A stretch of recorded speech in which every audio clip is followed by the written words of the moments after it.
There comes a time in a man's later years when he figures the biggest storms have already passed, until the one person he trusted most brings a new one right to his door. My name is Harlan. I'm 71 years old, and I live in Kearney, Nebraska. If you're watching this, maybe you're sitting in your own quiet house like I am. Tell me in the comments where you're from and what time it is there. I'd like to know who's listening.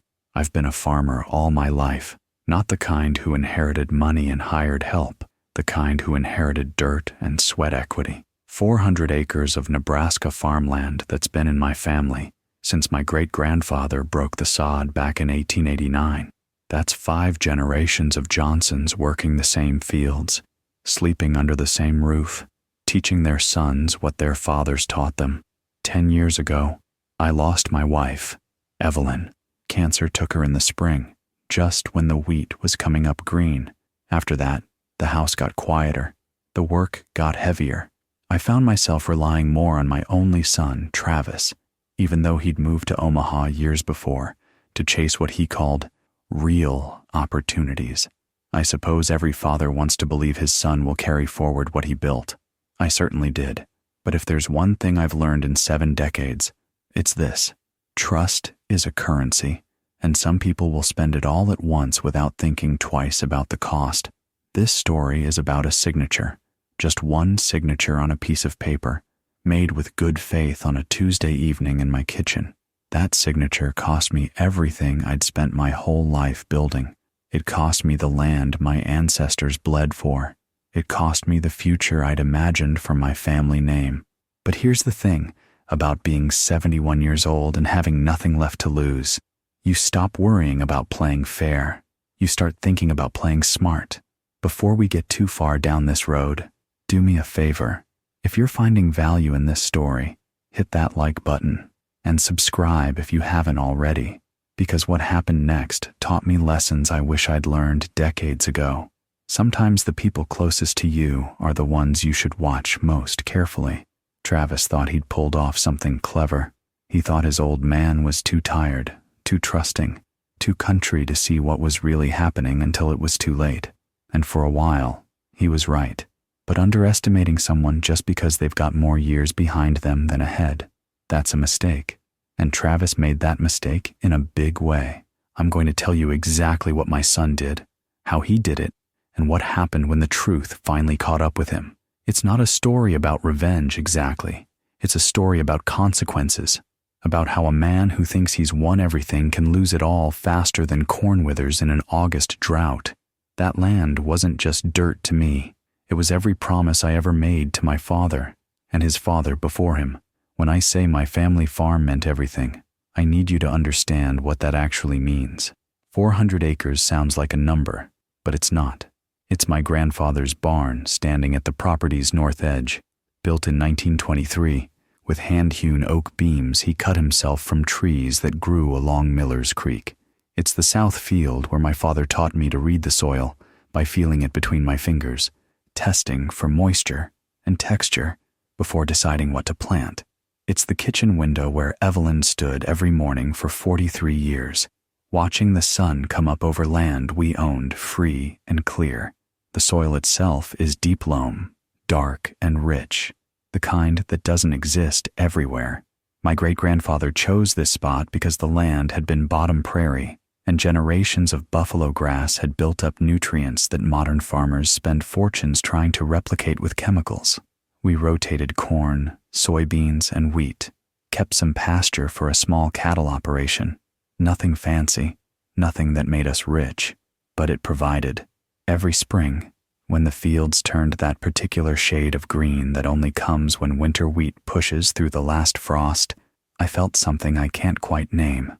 Pride, maybe, or purpose, or just the simple satisfaction of knowing I was doing what I was meant to do. I taught Travis to drive a tractor when he was 10 years old, let him sit on my lap and steer while I worked the pedals. By 12, he was running equipment on his own, and I remember thinking he had the touch for it, the patience to keep straight lines, the sense to know when soil was too wet to work. Evelyn would bring us lunch in the field during harvest, and the 3 of us would sit in the shade of the combine, eating sandwiches and talking about yields. Those were good years. The barn has my grandfather's initials carved into a support beam, RWJ, 1923. My father's name is scratched into the doorframe of the machine shed. I added my own mark on the inside of the milk house when I was 16, using my pocket knife to carve HJ, in letters that seemed bold at the time, but look small now. I thought someday Travis would add his. After Evelyn passed, the farm became something more than a livelihood. It became the last connection I had to everyone I'd ever loved. Walking those fields wasn't just work, it was visiting with memories. The spot where Dad's tractor rolled in '68 and he walked away without a scratch.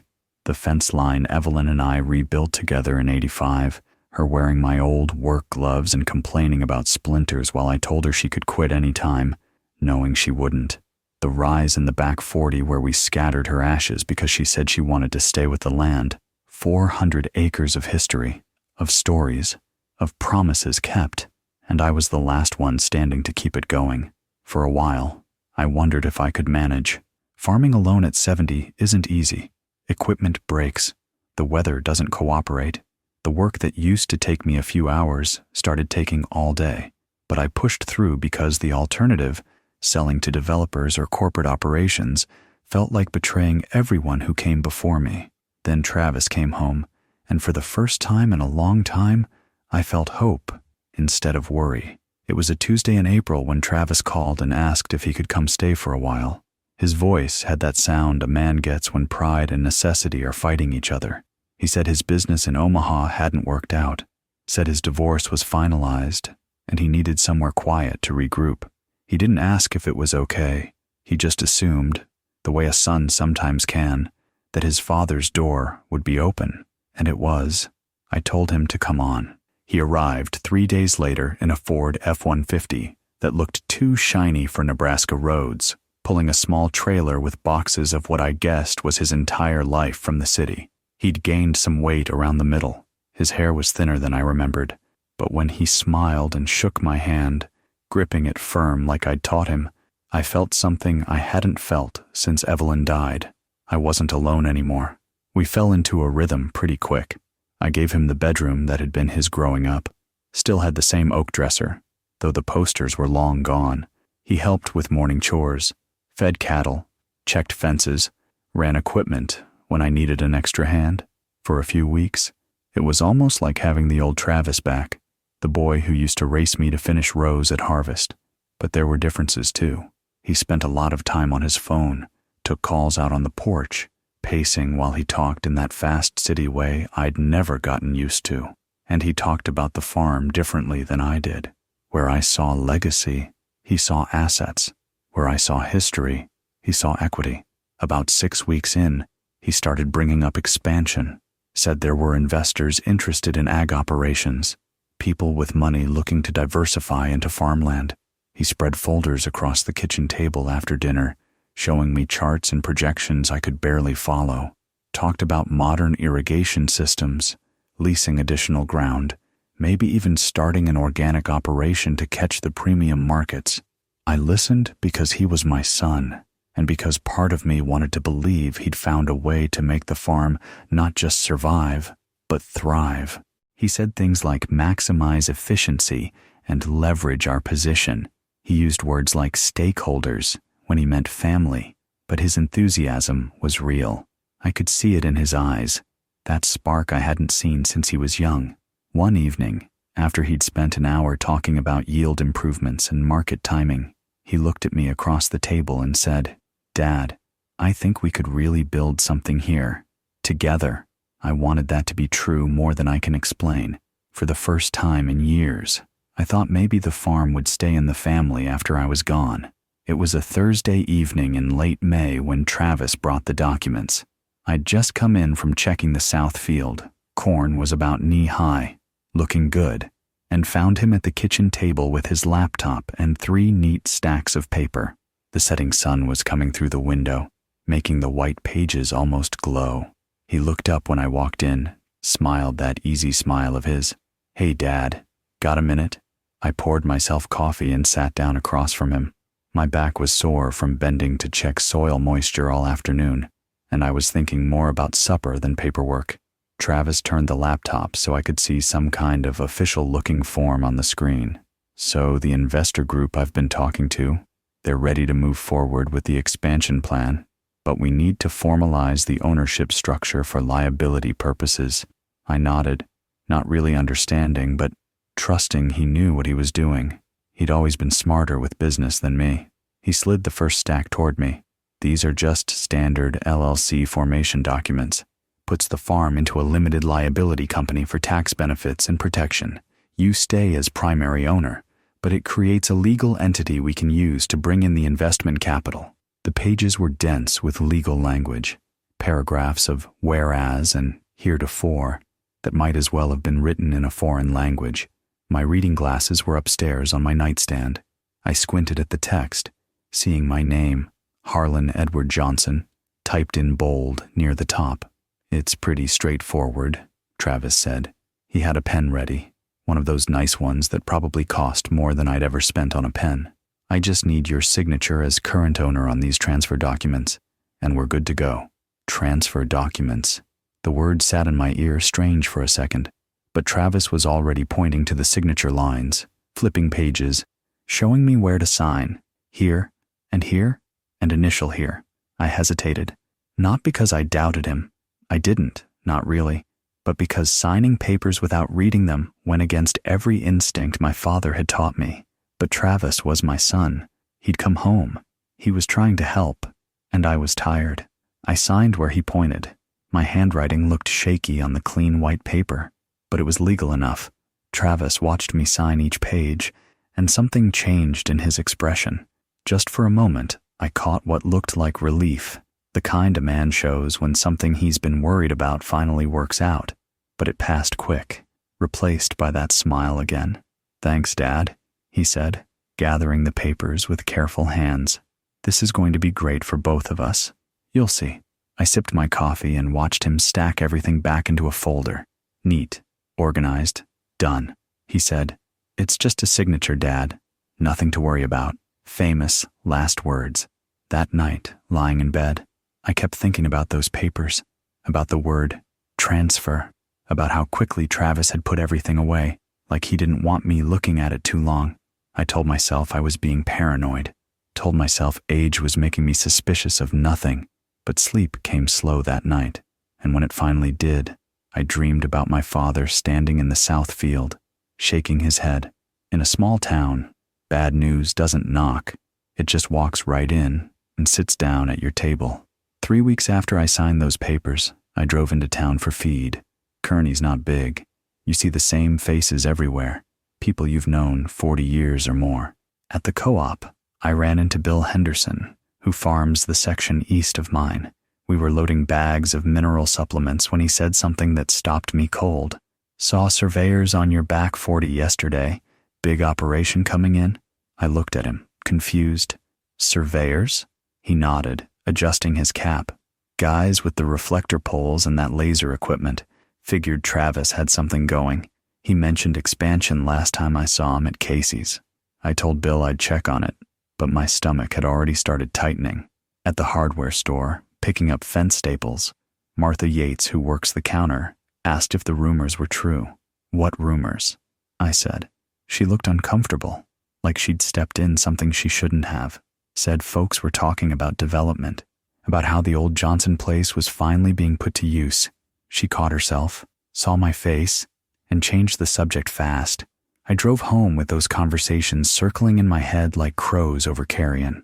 That evening, I walked out to the back 40. Sure enough, I found small orange flags on wire stakes every 100 feet or so, marking something. Survey markers. Fresh tire tracks from heavy vehicles cut through the grass along the fence line. Someone had been there, multiple times, by the look of it. I found Travis at the house, working on his laptop, asked him about the surveyors. He barely looked up, said it was preliminary work for the expansion, nothing to worry about. His voice had that dismissive tone people use when they don't want questions. I let it go, but sleep didn't come easy that night either. 2 days later, on a Tuesday morning, I got a phone call that changed everything. It was Dorothy Klein from the county clerk's office. I'd known Dorothy since her kids were in 4-H with Travis. She had that careful tone people use when they're about to deliver bad news they don't want to deliver. "Harlan," she said, "I probably shouldn't be calling, but I saw something come through yesterday that didn't sit right with me. Are you aware of any property transactions involving your farm?" My hand tightened on the phone. "What kind of transactions?" There was a pause. Then she said quietly, "Maybe you should come down to the courthouse and look at the recorded documents yourself. I'll pull them for you." I told her I'd be there within the hour. The drive into town felt longer than usual. My mind was racing, trying to make sense of what couldn't possibly make sense. Property transactions? The farm was mine, free and clear. It has been 30 years since I paid off my father's remaining mortgage. There couldn't be any transactions without me knowing about it. But deep in my gut, where truth lives before your brain catches up, I already knew something was very wrong. I thought about those papers Travis had me sign, the ones I didn't read carefully, the transfer documents. My hands gripped the steering wheel harder. The morning sun was bright in my eyes, but I barely noticed. I just kept driving, moving toward an answer I wasn't ready to hear. Dorothy was waiting for me at the records counter with a manila folder. Her expression told me everything before she said a word.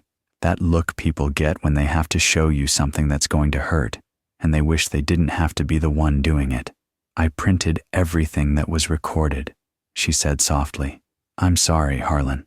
I opened the folder. The first document was a warranty deed, official county stamp in the corner, recording date from 3 weeks prior, just days after I'd signed Travis's papers at the kitchen table. I scanned down to the grantor line, the seller. There was my name, Harlan Edward Johnson, by Travis M. Johnson, attorney in fact, power of attorney. The grantee line, the buyer, listed some company I'd never heard of, Heartland Development Group, LLC. Purchase price, $4,200,000. I stared at that number, $4 million. For land, my great-grandfather had homesteaded. For fields, my father had worked himself into an early grave protecting. For the only home I'd ever known. My hands started shaking. I turned the page.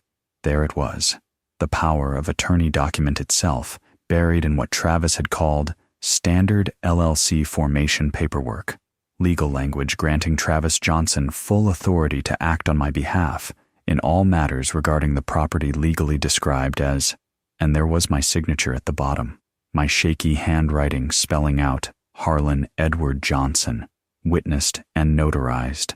I'd signed away my own authority without knowing it. Then Travis had used that authority to sell everything. Dorothy touched my arm gently. The closing was handled through a title company in Omaha. Looks like the funds were wired the same day. I'm so sorry. There it was in black and white. My son had sold the family farm right out from under me. I don't remember walking to my truck. Don't remember sitting there in the courthouse parking lot, staring at those papers in my lap. The sun was warm through the windshield, but I felt cold all over. $4 million. Travis had sold 5 generations of sweat and sacrifice for money, converted my father's promise to me and my promise to him, and every season of planting and harvest and survival into a wire transfer. The development company. I knew what that meant. They'd bulldoze my grandfather's barn, pave over the fields where Evelyn's ashes rested, turn 400 acres of living history into subdivisions with names like Prairie View Estates or Heritage Hills, using words like prairie and heritage to sell houses to people who'd never touched real soil. My chest felt tight. I realized I'd been holding my breath. I forced myself to breathe. In, out, slow. The papers crinkled in my grip. I was holding them so hard the edges were cutting into my palm. I'd trusted him. My own son, my only child, the boy I'd taught to read the land, to respect what came before. I'd welcomed him home when his life fell apart, given him shelter and purpose and partnership, and he'd repaid me by taking everything, not just taking it, stealing it. In the eyes of the law, maybe it was legal. That power of attorney had my signature, but in every way that mattered, in every way that spoke to what a man owed his father, this was theft. I sat in that truck for a long time. watching people walk in and out of the courthouse, going about their ordinary days while mine had just collapsed. Finally, I started the engine. I had one more thing to do before this day was over. I needed to hear Travis say it to my face. Travis's shiny F-150 was parked in my driveway when I pulled in. I walked into the house and found him in his room, packing clothes into a large suitcase. Efficient, organized, like he'd been planning this for a while. He looked up when I appeared in the doorway. No surprise on his face. He knew. "You went to the courthouse," he said. Not a question. I held up the papers Dorothy had printed. "Want to explain this?" He straightened up, ran a hand through his thinning hair. For a moment, I thought I might see shame, regret, something that looked like the son I'd raised. Instead, he sighed like I was being unreasonable. "Dad, I was going to tell you. I just wanted to get everything settled first." Settled. The word came out flat. "You sold my farm and call it settled?" "Our farm," he corrected. "Legally, once you signed those documents, we were partners. And yes, I sold it for $4 million. That's way above market value. I negotiated for weeks to get that number." He said it like I should be impressed, like he'd done me a favor. "That land has been in our family for over 100 years. Travis pulled a checkbook from his laptop bag, wrote something quickly, tore it out, held it toward me. "Your share, $2 million. That's more than fair, Dad. It's more than you'd ever make farming until you died." I looked at the check. $2 million, made out to Harlan Johnson in Travis's neat handwriting. Then I tore it in half, then in half again, let the pieces fall to the floor between us. He stared at the torn check, then at me. "Are you serious right now? That farm was never about money. That's the problem," Travis said, and his voice had an edge now. "It was always just dirt to you, something to suffer over, to barely scrape by maintaining. Do you know what you could have done with $4 million? You could have lived anywhere, retired comfortably, traveled, actually enjoyed your last years instead of working yourself to death like Grandpa did. Your grandpa died protecting that land.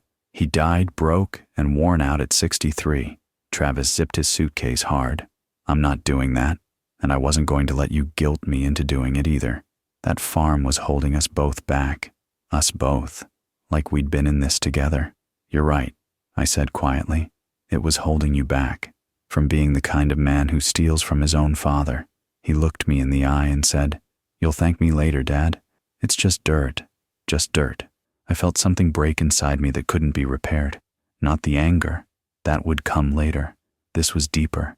This was the moment when I stopped being Travis's father and became just an old man he'd used. "Get out," I said. "I'm leaving anyway. Got a flight out of Omaha tonight." He grabbed his suitcase and laptop bag, paused at the door. "I left the contact info for Heartland Development on the kitchen table. They're giving you 60 days to vacate. That's generous considering. Generous. 60 days to leave the only home I'd ever known." Travis walked past me without another word. I heard his boots on the stairs, heard the front door open and close, heard his truck start up and drive away down the gravel road, gravel that my grandfather had laid in 1935. I stood in that empty bedroom for a long time, looking at the torn pieces of the check on the floor, $2 million in confetti. Then I walked downstairs and out into the evening air. The sun was setting over the west field, painting everything gold and red. It was beautiful, like always. The land didn't know it had been sold. The soil didn't care about paperwork. It just kept being what it had always been. But I knew, and that changed everything. Losing Evelyn hurt. But this felt like losing every tomorrow I'd ever planned. I walked the fields that night until dark, then kept walking by moonlight. Started at the south corner where the old property marker still stood, a limestone post my great-grandfather had set in 1889, his initials chiseled rough into the stone. Ran my hand over those letters, worn smooth by more than a century of weather. I walked the fence line along the county road, remembering every repair I'd made over 50 years. That section near the creek where lightning had hit the oak tree in '78. The spot where Travis, age 8, had helped me replace rotted posts.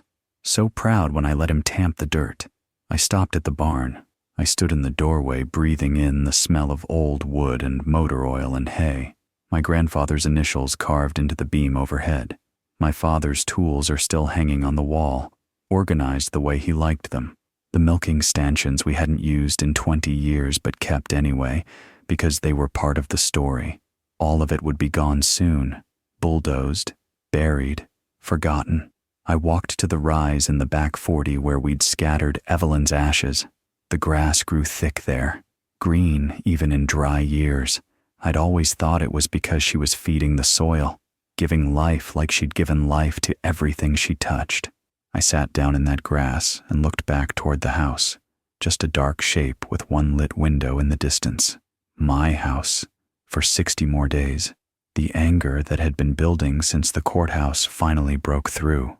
I wasn't a man given to cursing or violence, but sitting there in the dark, I wanted to break something, wanted to call Travis and tell him exactly what he'd destroyed, wanted to fight the sale, hire lawyers, make noise, but I knew it wouldn't matter. The papers were legal. The money had changed hands. The system wasn't built to protect old men who trusted their sons too much. I thought about my father, what he'd say if he could see this. He'd fought his own battles, droughts and depressions and injuries that would have stopped weaker men. He'd taught me that land was more than an asset. It was a trust you held for those who came before and those who came after.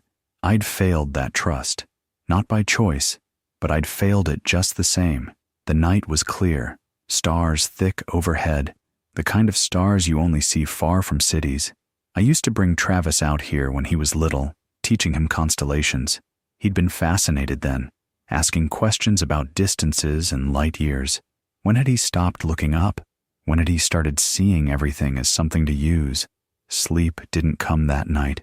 I sat in the kitchen as the sun rose, drinking coffee, and staring at the contact information Travis had left. Heartland Development Group, a Kansas City address, a phone number, an email. I could call them, beg for more time, plead my case. Maybe they'd have mercy on an old man who'd been swindled by his own son. But I wasn't going to beg. Somewhere in those long hours, as dawn turned the windows gray, something shifted in me. The grief was still there. I knew it would be for a long time, but underneath it, hardening like clay in a kiln, was something else. Resolve. I wasn't done yet, not by a long shot. Travis thought he'd won, thought he'd outsmarted his old man, cashed in and moved on. He'd made his calculations based on me being too tired, too hurt, too defeated to fight back. He'd made a mistake. I'd spent 7 decades learning patience, learning that sometimes you plant in spring and don't harvest until fall, learning that the best moves are the ones nobody sees coming. Travis had taken my land, but he'd also shown me exactly who he was, and that knowledge, bitter as it tasted, was going to be useful. I stood up, joints stiff from sitting all night, poured out the cold coffee and rinsed the cup. Outside, the sun was clearing the horizon, lighting up fields that wouldn't be mine much longer. But I still had 60 days. And 60 days was enough time for a lot of things. Enough time to make some calls, ask some questions, learn exactly what my son had gotten himself into with his $4 million. Because if I'd learned anything in 71 years, it was this: a fool and his money are soon parted. And Travis, for all his city smarts and smooth talking, had just proven himself the biggest fool I'd ever known. Sometimes the past hands you exactly what you need to fix the present. I started packing on day 3 after Travis left. Not because I'd accepted what happened, I hadn't, but because 55 days wasn't much time to sort through 71 years of living in one place. The house was full of things I'd accumulated without thinking. Tools in the basement, Evelyn's china in the dining room hutch, boxes of Christmas decorations we'd used every year until she passed, then never touched again. Each room held decades of decisions about what to keep and what mattered. I worked methodically, the way I'd always worked. Started with the easy stuff, clothes I hadn't worn in years, old magazines, broken things I'd meant to fix. Gave myself small tasks I could finish. because finishing anything felt like the only control I had left. On the fourth day, I tackled my father's old roll-top desk in the study. He'd bought that desk at an estate sale in 1952, hauled it home in the back of his pickup. It was solid oak, heavy as sin, with dozens of small drawers and cubby holes where he'd kept everything from receipts to seed catalogs. After he died, I'd inherited both the desk and his habit of stuffing papers into every available space. I pulled out drawers, dumping contents into boxes, found tax returns from the 70s, Evelyn's recipes written on index cards, a valentine I'd made for my mother in second grade, somehow preserved all these years.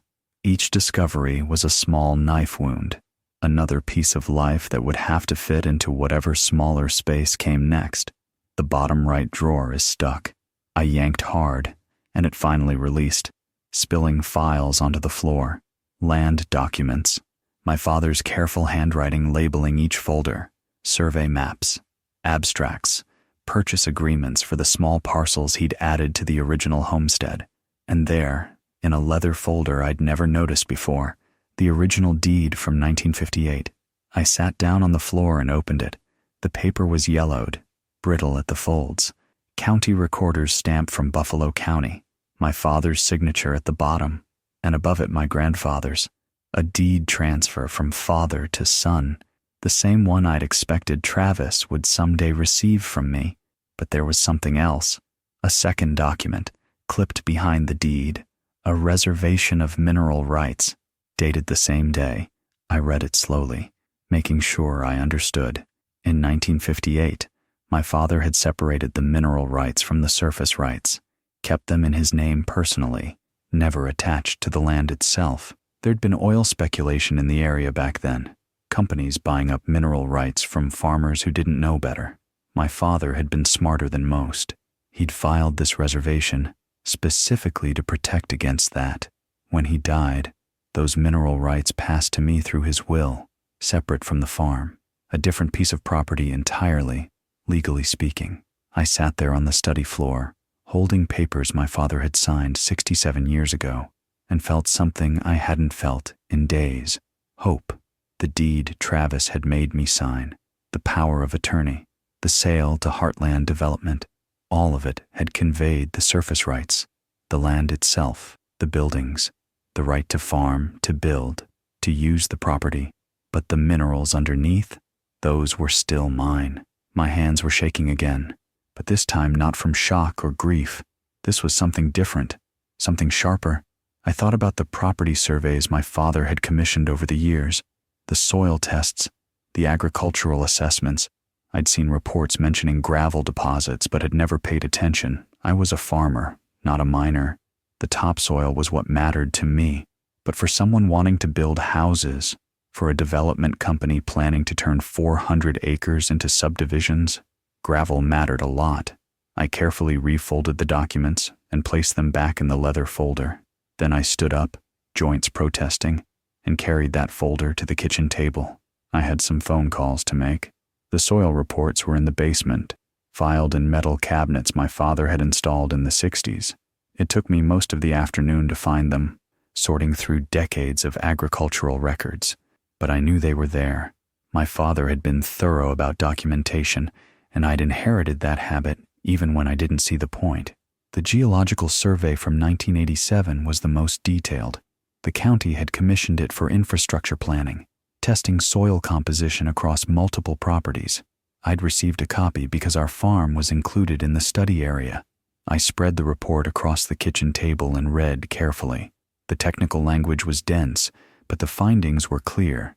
Beneath the topsoil, starting at approximately 8 feet down and extending another 40 feet in some areas, was a thick layer of glacial gravel, high quality, dense, the kind of aggregate used for road base and concrete production. The report estimated roughly 200,000 cubic yards per acre in the densest sections. I did the math, 400 acres. Even if only half the property had good deposits, that was 40 million cubic yards of gravel. 40 million. The report noted that the deposits were commercially viable but currently uneconomical due to agricultural use of surface and distance from processing facilities. That was 1987. Things had changed since then. I pulled out a more recent file, a letter from 2019 I'd barely glanced at when it arrived, a gravel company out of Grand Island, asking if I'd ever considered leasing mineral rights for extraction. They'd included market rates, projections, all very professional. I'd thrown it in the file and forgotten about it because I was farming, not mining, and the last thing I wanted was heavy equipment tearing up my fields. Now I read that letter like it was scripture. Current market rates for gravel, $8 to $12 per ton, depending on quality and location. Royalty rates for mineral rights holders, typically 12 to 15% of gross revenue. I sat back and let that sink in. Turns out what Travis sold them was a pretty piece of land sitting on top of a gold mine he didn't own. Heartland development would need gravel, mountains of it, roads, foundations, driveways, drainage systems. You can't build a subdivision without aggregate. They could truck it in from elsewhere, but that would cost them millions in transportation alone. The cheapest, most efficient source would be right there, on the property they'd just bought, except they couldn't touch it without my permission. I imagined Travis signing that deed, confident he'd sold everything. Imagined the Heartland executives closing the deal, congratulating themselves on acquiring prime development land. All of them were so focused on the surface, the acres, the location, the zoning, that nobody thought to check what was underneath. Or if they did check, they assumed mineral rights transferred with the land automatically. Most of the time, they would have. But my father wasn't like most people. I pulled the gravel company's letter close and found their phone number. Then I stopped. This required strategy, not impulse. I needed to understand exactly what leverage I had before making any moves. Needed to know what Heartland's plans were, their timeline, their vulnerabilities. I spent the next 2 days doing research, called the county planning office, asked about permits filed for the property, learned that Heartland had submitted preliminary development plans, 300 residential units, complete with community center and commercial district. Aggressive timeline. They wanted to break ground within 60 days. My 60 days. Called a lawyer in Grand Island, someone who specialized in mineral rights. Explained the situation without mentioning names. He confirmed what I'd suspected. The mineral rights were absolutely separate, absolutely mine, and absolutely necessary for any major development. If they want to extract that gravel themselves or allow anyone else to extract it, he said, they need your permission. You can negotiate terms, or you can refuse entirely. What if I lease extraction rights to someone else? I asked. That's your prerogative. You own the minerals. You can lease to whoever you want, on whatever terms you want, as long as the extraction doesn't violate surface use agreements. But, he paused, mineral extraction is inherently disruptive. Noise, dust, heavy equipment. Most surface owners negotiate carefully to protect their property. What if the surface owner is a development company that bought the land through fraud? Another pause. Then I'd say your moral obligations are considerably reduced. I thanked him and hung up. Then I called the gravel company in Grand Island. The meeting was set for a Tuesday morning at a diner off I-80. I arrived early and took a booth near the back, ordered coffee and waited. Outside the window, semis rolled past on the interstate, carrying loads to somewhere else. I watched them and thought about timing. 2 men walked in at exactly 10 o'clock. Both wore jeans and company polo shirts, Midwest aggregates embroidered over the pocket. The older one spotted me and headed over. We shook hands. His grip was firm, calloused. A working man. His name was Robert Chen. His partner was younger, maybe 40, introduced as the operations manager. They slid into the booth across from me. Mr. Johnson, Robert said, I appreciate you reaching out. We were surprised to hear from you after all these years. I got straight to it. The situation's changed. The surface rights to my property have been sold to a development company. I retained the mineral rights. They're going to want gravel, and they're going to want it fast. Robert's eyebrows went up. How fast? They plan to break ground in 2 months. He exchanged a glance with his operations manager. That is fast. Here's what I'm offering, I said. Exclusive extraction lease, 5-year term, standard royalty rates, You can start operations immediately. Day 1 of their construction if you're ready. Maximum production, limited only by your equipment capacity and safety requirements. Limited only by those factors? The operations manager asked carefully. What about noise restrictions, dust control, operating hours? Standard safety and environmental regulations only. Nothing beyond what the county requires. Another glance between them. Robert leaned back, studying me. Mr. Johnson, I want to make sure I understand. You're offering us essentially unlimited access to extract gravel from property that's about to become an active residential development site? That's correct. You understand that's going to create significant disruption for the surface owner. I didn't raise my voice once. I just signed my name. Again. But this time I knew exactly what it meant. I understand completely, I said. Do we have a deal? Robert was quiet for a moment. Then he said, we'll need to run surveys. Confirm the deposit quality matches the old reports. But assuming everything checks out, yes, we have a deal. We spent the next hour working through details. Robert's company would conduct testing within 2 weeks. If the gravel quality met specifications, we'd execute the lease immediately. They'd position equipment on adjacent property they already leased, ready to begin extraction the moment Heartland took possession of the surface. The royalty rate we settled on was fair, 15% of gross revenue. At projected production rates, that would generate substantial income, more money than I needed, honestly. But this wasn't about money. One question, Robert said as we stood to leave. This development company, have they contacted you about purchasing the mineral rights? Not yet. They will. Once they realize the situation, they'll try to buy you out, probably offer a premium. They can offer whatever they want, I said. The mineral rights aren't for sale. Robert nodded slowly. This is going to get complicated for them. Yes, I said. It is. We shook hands again. He said they'd be in touch within the week with survey results. I watched them walk out to their truck, a Ford F-250, dusty and work-worn, nothing like Travis's shiny status symbol. I paid for the coffee and drove home. The sun was high, the day clear. I had 42 days left in the house, but I wasn't leaving defeated anymore. Robert's crew confirmed the deposits within a week. The gravel was everything the old surveys promised. High quality, abundant, perfectly situated, better than expected actually. The glacial deposits extended deeper and more uniformly than the 1987 report had indicated. Millions of tons of prime aggregate, sitting right where Heartland Development planned to build their dream subdivision. We signed the lease on a Friday afternoon, 5-year term, 15% royalty, immediate access granted. By Monday, Robert had equipment staged on the adjacent property, excavators, haul trucks, a portable crusher. He moved fast once he had permission, said he'd been trying to access those deposits for years, and knew they were valuable.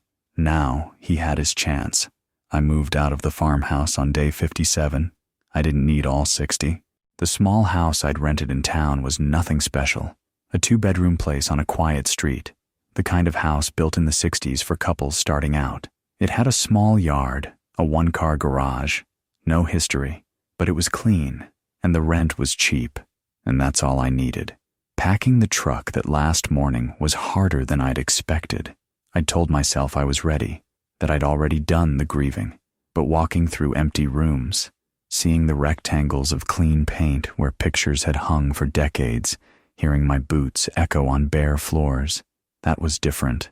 I locked the door behind me and didn't look back. Couldn't. They thought they'd won. They had no idea the real work was about to start. The closing happened on day 60. I wasn't invited, obviously. Just got a formal letter from a Kansas City law firm confirming the property transfer was complete. Heartland Development now owned the surface rights to 400 acres in Buffalo County, Nebraska. They could do whatever they wanted with it, except extract the gravel underneath. I drove by the farm 3 days later. Construction crews had already started, heavy equipment clearing brush along the future road alignments, survey stakes with bright ribbons marking lot lines, a temporary office trailer near the county road, with the Heartland Development logo printed on the side. They were moving fast, just like the permits indicated. Groundbreaking for the first phase was scheduled for 2 weeks out. I parked on the shoulder a quarter mile away and watched through binoculars. Saw trucks, workers, the organized chaos of a major project beginning. Saw my grandfather's barn still standing, but surrounded now by equipment that would eventually tear it down. Then I saw something else. Robert's excavators rolled onto the property from the adjacent parcel. 3 of them, big ones, painted yellow and dusty from years of work. Behind them came the haul trucks, 10-wheelers built for moving heavy loads. They positioned themselves on the back 40, right where the surveys had indicated the densest gravel deposits. The excavators began digging test pits, confirming exactly where to start full extraction. I watched for an hour, saw someone from the Heartland trailer walk over to Robert's crew, gesturing, clearly asking questions. Saw Robert hand them some paperwork, probably the lease agreement. Saw the Heartland person pull out a phone, making calls, lots of calls. The excavators kept digging. I lowered the binoculars and started my truck. I've seen enough for now. That night, sitting in my rental house with a simple dinner, I thought about what came next. Heartland would figure out the situation soon if they hadn't already. They'd realize their beautiful development plan had a problem they couldn't build around. They'd call lawyers, study the original deed, confirm that yes, the mineral rights were separate, and yes, I owned them, and yes, there was nothing they could do about it. Then they'd call me, and I'd be ready. I pulled out the leather folder with my father's documents and set it on the small kitchen table. Next to it, I placed the lease agreement with Midwest Aggregates, 2 pieces of paper that changed everything. Outside, the neighborhood was quiet, just the sound of wind in the trees, an occasional car passing. Nothing like the farm, but peaceful in its own way. I wasn't in a hurry. I'd waited this long. I could wait a little longer, because justice, real justice, isn't about revenge or anger. It's about patience. It's about understanding that actions have consequences, and sometimes those consequences take a while to arrive, but they always do. Eventually, they always do. The quiet farm they bought suddenly sounded like the gates of hell opened up. I woke at 5:30 that first morning, like I had every morning for 50 years, made coffee in my small rental kitchen and drove out to watch from the county road, just as the sun was breaking over the horizon. Robert's crew was already there, waiting for 6 o'clock, the exact minute the lease allowed operations to begin. I'd timed my arrival perfectly. At 6 sharp, the first excavator roared to life. The sound was immense, a deep mechanical growl that rolled across the open prairie like thunder. Then the second excavator started, then the third. Within minutes, all the equipment was running. Loaders, crushers, conveyor systems, haul trucks with engines that could shake the ground. The excavators bit into the earth, pulling up massive scoops of soil and gravel. The loaders transported material to the crusher, which screamed as it ground rock into usable aggregate. The whole operation was a symphony of industrial noise, constant and overwhelming. I watched the dust rise. It started as small clouds where the buckets bit into dry soil. Then the crushers added their own dust, fine particles that hung in the air like fog. Within an hour, a brown haze covered the entire back 40, drifting slowly toward where Heartland's crews were trying to work. Through my binoculars, I could see construction workers stopping, looking toward the noise, saw them covering their faces as the dust reached them, saw equipment operators shutting down their machines, unable to work in the conditions. The haul trucks started rolling at 7 o'clock, 10-wheelers loaded with gravel, driving out across the property to reach the county road. Robert had negotiated a route that crossed right through the middle of what would have been the development's main entrance. Legal access, clearly defined in the lease. Each truck that passed shook the ground. Each load kicked up more dust. The frequency was relentless. 1 truck every 8 minutes, all day long. By 8 o'clock, Heartland's entire construction site was covered in a brown haze. I could barely see the buildings through the dust. The noise was so loud I could hear it clearly, even from my position a quarter mile away. A truck from the Heartland trailer raced out to the county road, heading toward town. probably going to make emergency calls, probably realizing for the first time exactly what they were dealing with. I lowered my binoculars and smiled. This was just day one. Robert's lease allowed operations 6 days a week, 12 hours a day. He'd told me his crew could pull 2,000 tons of gravel daily once they hit full production. At that rate, they'd be working this site for years. Years of noise, years of dust, years of heavy trucks crossing through what was supposed to be a peaceful residential development. I thought about the marketing materials I'd seen online. Heartland's website showing artist renderings of Prairie View estates, peaceful homes with green lawns and happy families, country living with modern convenience, your dream home in a serene setting. There was nothing serene about 2,000 tons of gravel being ripped from the earth every single day. I watched for another hour as the chaos intensified. More Heartland workers gathered near the mining operation, clearly agitated. More phone calls being made, but Robert's crew just kept working, methodical and efficient, doing exactly what they had every legal right to do. Finally, I started my truck and headed back to town. I'd seen what I came to see. Justice, it turned out, was very loud. The phone calls started that afternoon. First was a lawyer from Kansas City, polite but tense. He identified himself as representing Heartland Development and asked if I was aware of mining operations on the property. I told him I was aware. I'd authorized them. There was a long pause.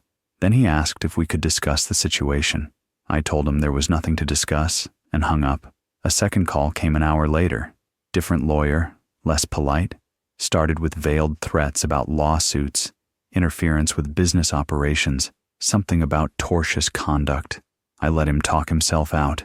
Then I asked if he'd reviewed the mineral rights deed from 1958. Another pause. I hung up again. The third call was from someone who identified himself as a senior vice president at Heartland. His voice had that forced calm people use when they're actually furious. Asked if I'd be willing to meet to explore options for mutual benefit. I agreed to meet, not because I needed to, but because I wanted to see their faces. They came to Kearney 2 days later, 3 of them in a rented SUV, the senior VP, a lawyer, and someone introduced as the project director. We met at the same diner where I'd signed the lease with Robert. They slid into the booth looking like men who hadn't slept well. The VP tried starting with small talk, but I cut him off. You wanted to talk. Talk. He laid out the situation as if I didn't already know it. The mining operations were making construction impossible. Dust contaminating equipment, noise violating safety protocols, truck traffic blocking access. Investors were threatening to pull funding. They needed the mining to stop. How much? The VP asked finally. Name your price for the mineral rights. They're not for sale. Mr. Johnson, please be reasonable. We've invested millions in this property. Surely we can reach an accommodation. They offered me anything to stop. Money, land back, whatever I wanted. I just smiled. You bought land, I said. You didn't buy what's underneath it. That's not my problem. The lawyer jumped in. We could argue that your leasing of the mineral rights constitutes bad faith interference with our reasonable use of the property. A court would look at a mineral rights deed from 1958 and tell you that you should have done your due diligence before buying. I kept my voice level. You want to sue me? Go ahead. But those excavators are going to keep running while you try. The project director, who'd been quiet until now, spoke up. Do you understand what you're doing? We have 300 homes planned, families who are going to live here, jobs for the community. You're killing all of that. No, I said. Your company killed it when they bought stolen property from my son without checking what they were actually purchasing. That landed hard. The VP's expression shifted. You're Travis Johnson's father. I was. Understanding dawned across all 3 faces. This wasn't about money or negotiations. This was about something they couldn't buy their way out of. The VP tried one more time. Mr. Johnson, I sympathize with your situation. Truly. But surely there's some arrangement. There is, I said. You leave that equipment running as long as it takes to extract every ton of gravel from that land. That's the arrangement. That could take years. Yes. The project will fail. Yes. The lawyer started to say something, but the VP put a hand on his arm. They understood now. This meeting was over before it started. They stood to leave. At the door, the VP turned back. You know what this will cost us? What it will cost the investors, the contractors, everyone involved? About as much as it cost me when your company bought my family's farm from a thief. They left. I sat there finishing my coffee, watching through the window as they climbed into their SUV and drove away. They'd go back to Kansas City and tell their investors the project was unsalvageable. They'd file whatever lawsuits they thought might help. But their lawyers already knew the truth. I was untouchable. The property they'd bought for $4 million was now worth less than nothing. It was a liability, generating noise and dust and zero revenue, bleeding money in property taxes and loan payments, while construction sat paralyzed. I paid for my coffee and headed home. There were things to do, calls to make, but mostly, I just needed to sit quietly and feel what I was feeling. Not quite satisfied, not quite peace, something in between, the sense that the scales had finally balanced, even if nothing could truly make things right. Travis showed up on a Thursday morning 3 weeks later. I was having coffee on my small front porch when his shiny F-150 pulled up. He climbed out looking thinner, older somehow. The confidence he'd worn like armor was gone. He walked up the driveway slowly, hands in his pockets. I didn't stand. Just wait. Dad, he said. His voice was rough. Travis. He looked at the little rental house, at me sitting on the cheap plastic chair. Can we talk? I gestured to the other chair. He sat down like it hurt to move. I heard what you did, he said. The mineral rights. The gravel operation. Did you? The deal's falling apart. Heartland is going bankrupt on the project. The investors are suing everyone, including me. He rubbed his face. My commission was contingent on successful development. I'm not getting paid. And they're coming after me for misrepresentation because I didn't disclose the mineral rights situation. Did you know about the mineral rights when you sold the land? He was quiet for a long time. Then, quietly, no, I didn't even think to check. Your grandfather was smarter than both of us. Travis looked at his hands. I've lost everything, Dad. The money, the opportunities I had lined up, everything. My lawyers say I might face fraud charges. I sipped my coffee, didn't say anything. He asked if I'd help him out one more time. If you'd just stop the mining or sell them the rights, maybe salvage something. No, Dad, please. I made a mistake. I know that now. But I'm your son. You stopped being my son when you forged my signature and sold my life out from under me. My voice stayed quiet, but every word landed solid. You made your choice, Travis. Now you're living with it. I'm sorry. His voice cracked. I'm so sorry. I thought I was being smart. I thought the money would fix everything. I didn't understand.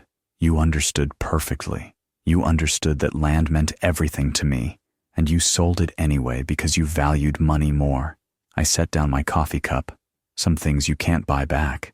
Trust is one of them. He was crying now, shoulders shaking. Part of me, the part that remembered teaching him to fish, to drive, to be a man, wanted to reach out. But the larger part, the part that had buried Evelyn and watched 5 generations of family history get bulldozed, stayed still. I can't help you, I said. Not because I don't want to, because you broke something that can't be fixed. You chose money over family. Now you get to understand what that choice cost. Travis stood up slowly. What happens now? You figure out your own life, same as I'm figuring out mine. He nodded, wiping his face. Started to say something else, then stopped. What was there to say? He'd gambled everything on betraying his father, and he'd lost. I watched him walk back to his truck.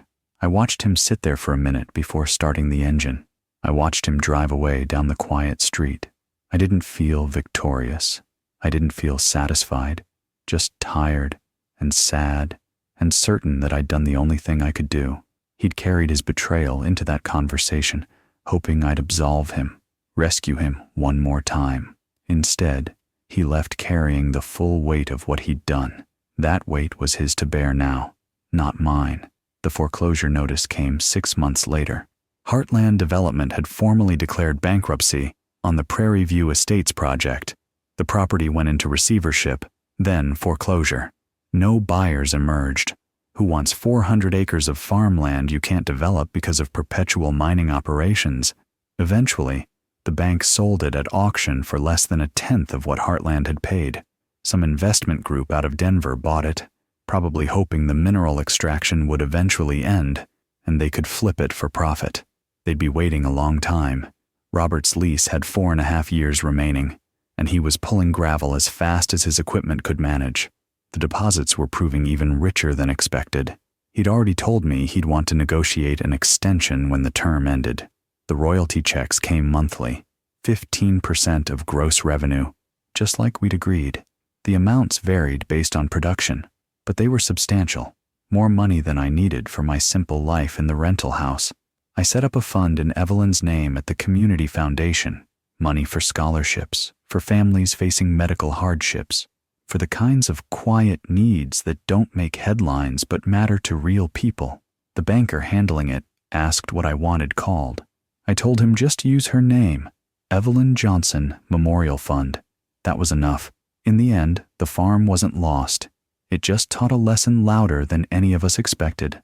I drove out there sometimes, parking on the county road to watch the mining operation. The barn was gone now, demolished when Heartland had started their site work. The house stood empty, windows broken, slowly falling apart. The fields I'd worked for 50 years were torn up, scraped down to gravel, transformed into something I barely recognized. It hurt to see, but it would have hurt more to see it turned into Prairie View Estates, to watch strangers living on land my great-grandfather had broken, to know that Travis had profited from destroying everything we'd built. This way, at least the land was teaching the lesson it needed to teach. That trust matters. That family means something, that you can't cheat your way to happiness or success or peace. The gravel trucks still rolled past every 8 minutes during operating hours, still shook the ground, still kicked up dust. I'd gotten used to the sound. Robert told me the deposit would last another 7 to 10 years at current extraction rates. After that, there'd be a hole in the ground where my farm used to be. Eventually, it would fill with water and become a lake. Some other use would be found.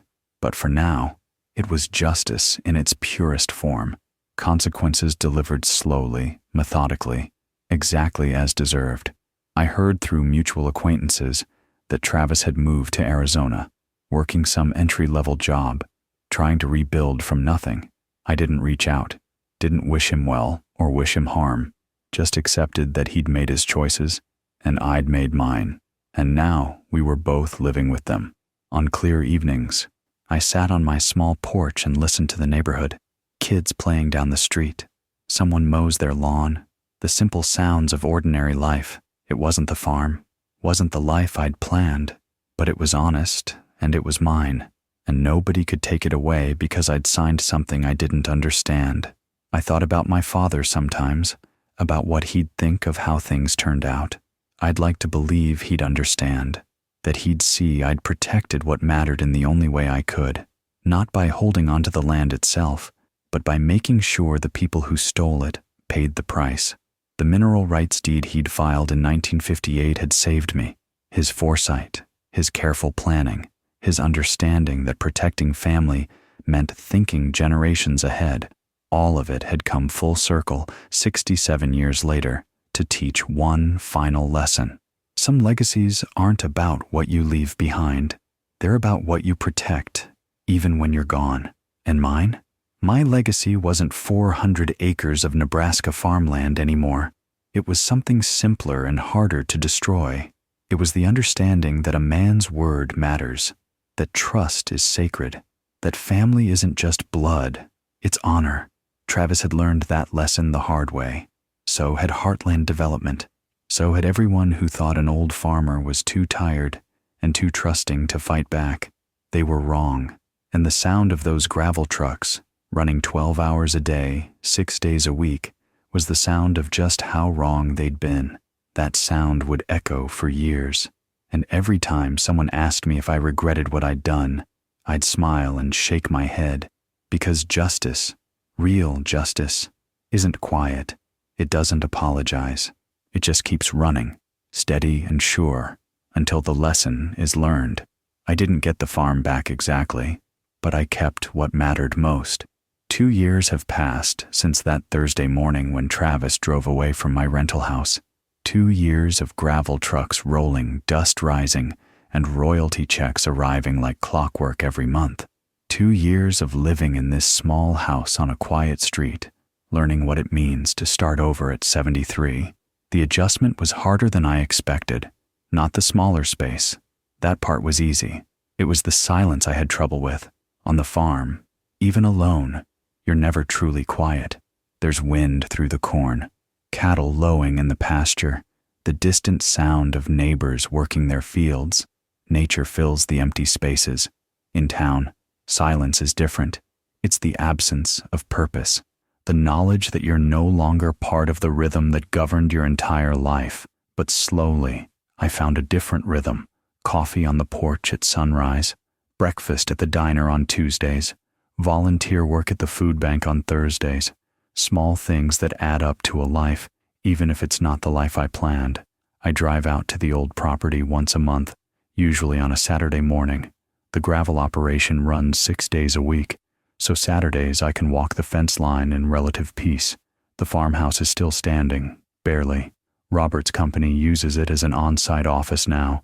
They've patched the roof, reinforced the porch, turned my father's study into a break room. It's not disrespectful. They needed the space, and the house needed the purpose. Better than letting it rot empty. I walked through it once, with Robert's permission. The walls I'd known my whole life were covered with mining schedules and safety posters. The kitchen where I'd signed those papers held a coffee maker and a table covered with equipment manifests. My bedroom upstairs was storage for spare parts. It should have hurt more than it did. But standing there, I realized the house was just a shell. The real home, the memories, the meaning I'd carried out with me when I left. What remained was just lumber and plaster being put to use. Nothing wrong with that. The fields are unrecognizable now. Massive excavated areas, some already worked out and filling with rainwater. Piles of processed gravel waiting for trucks. The machinery of extraction laid bare. Where wheat once grew, earth-moving equipment carves deeper, pulling out what my ancestors never touched. But I feel no bitterness walking those fence lines, because this, all of this, serves a purpose. It feeds Evelyn's memorial fund. It teaches a lesson that will outlast all of us, and it keeps the land productive on my terms, not Travis's, not Heartland's. The land is doing what it was always meant to do, providing, just in a way none of us expected. I found my grandfather's carved initials in the barn timber before they demolished it. Robert let me cut out that section. A 2-foot piece of oak beam with RWJ, 1923 carved deep into the grain. It sits now in my living room, propped against the wall where I can see it from my chair. That piece of wood is worth more than $4 million. Not in money, in proof that some things survive beyond what you can see or touch or sell. That's the peace I've found, not in getting everything back, but in knowing I protected what couldn't be replaced. Dignity, principle, the promise that betrayal has consequences. Some nights I sit on this small porch and feel content in ways I never expected. The anger has faded. The hurt has settled into something manageable. What remains is simply the knowledge that I did what I could with what I had, and somehow, that's enough. Trust is the most expensive thing a man ever gives away. Make sure it's earned. I've had 2 years to think about what happened, about where I went wrong and what I should have done differently. The answers aren't complicated, but they're hard to accept. I trusted too easily, not just Travis. I trusted the world to work the way I thought it should. Trusted that family meant what I believed it meant. Trusted that raising a son with good values would guarantee he'd keep them. Life doesn't give those guarantees. My father used to say, trust, but verify. I never understood that phrase growing up. It seemed contradictory. If you trust someone, why verify? If you need to verify, why trust? Now I understand. Trust isn't blind faith, it's informed confidence. You trust people based on their actions, not their words, and you verify because even good people make bad choices when the pressure's right.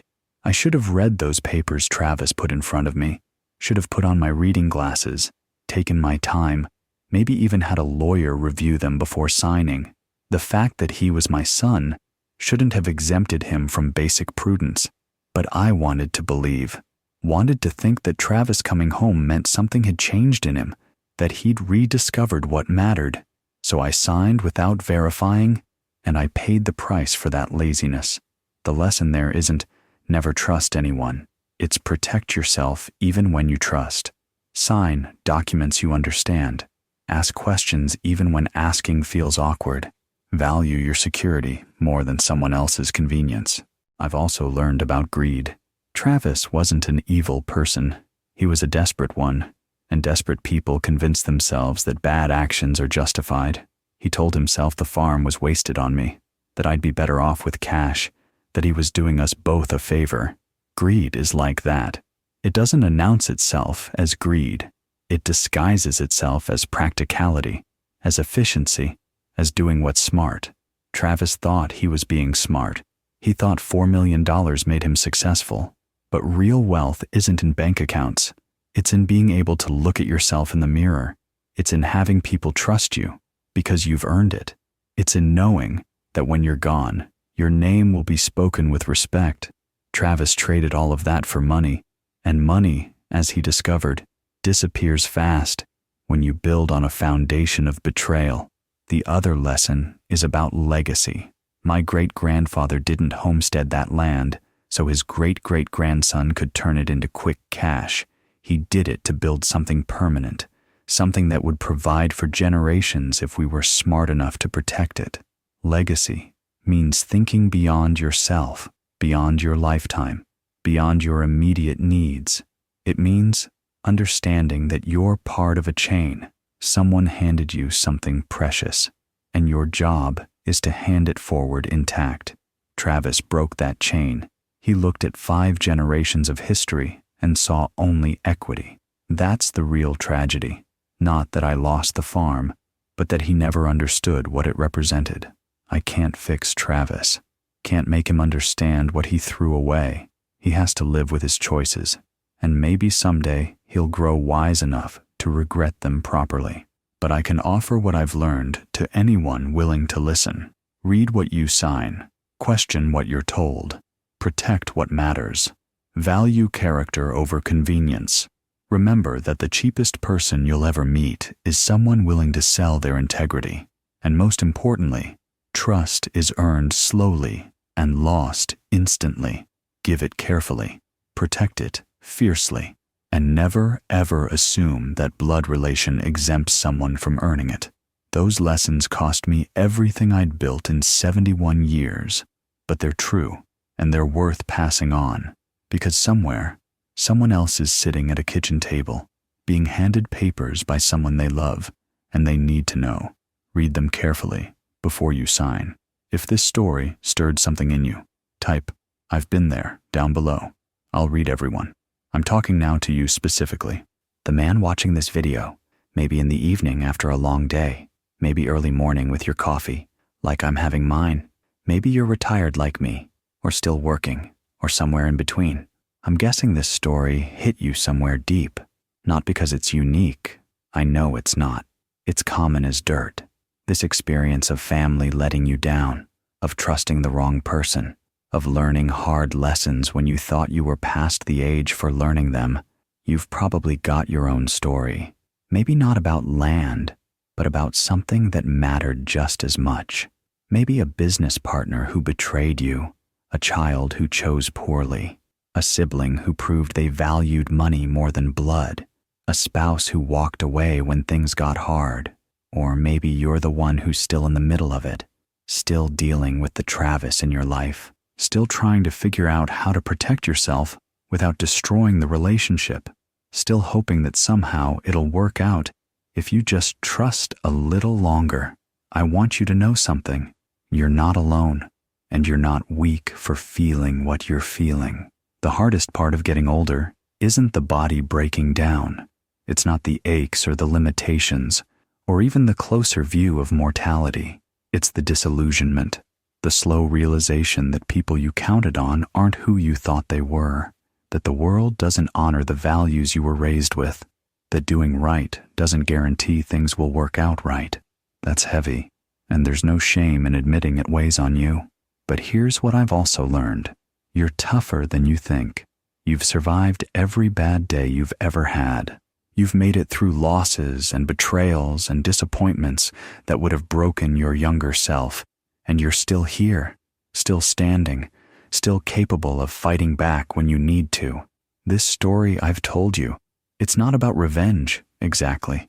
It's about refusing to surrender, about understanding that just because someone knocked you down doesn't mean you stay down, about finding the leverage you didn't know you had and using it without apology. Some of you are nodding right now, recognizing that feeling, the moment when you stop being the victim and start being the strategist, when hurt transforms into resolve, when you realize that age and patience are advantages, not weaknesses. If you're there, in that moment of decision, I want you to know it's okay to fight back. It's okay to protect yourself. It's okay to let consequences fall where they should instead of absorbing them to keep the peace. You don't owe anyone your destruction. Not your kids, not your family, not your business partners. You can love people and still hold them accountable. You can forgive and still demand justice. And to those of you who've already fought your battles, who've come through the other side like I have, I see you. I know that peace isn't erasure, that you still carry the scars, that some losses never fully heal. They just become part of who you are.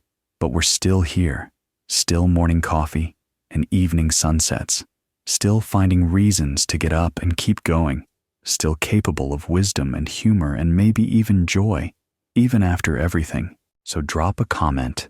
Tell me your story if you want to share it.